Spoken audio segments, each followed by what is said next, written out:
Amazon জঙ্গল পৃথিবীর সবচেয়ে বৃহত্তম জঙ্গল।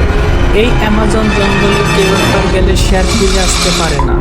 অ্যামাজন জঙ্গলে কেউ একবার গেলে সে আর ফিরে আসতে পারে না, জানতে পারবেন এই ভিডিও থেকে। অ্যামাজন জঙ্গল রয়েছে এতটাই গভীর, এতটাই ভয়ানক যে এক ফোঁটা বৃষ্টির পানি মাটিতে পড়তে 10 মিনিট সময় লাগে। অ্যামাজন জঙ্গলে বিশ্বের সর্বশক্তিশালী গ্রিন অ্যানাকন্ডা পাওয়া যায়। এই জঙ্গলে বিশালে এক একটি অ্যানাকন্ডা 4000 কিলোমিটার করে লম্বা।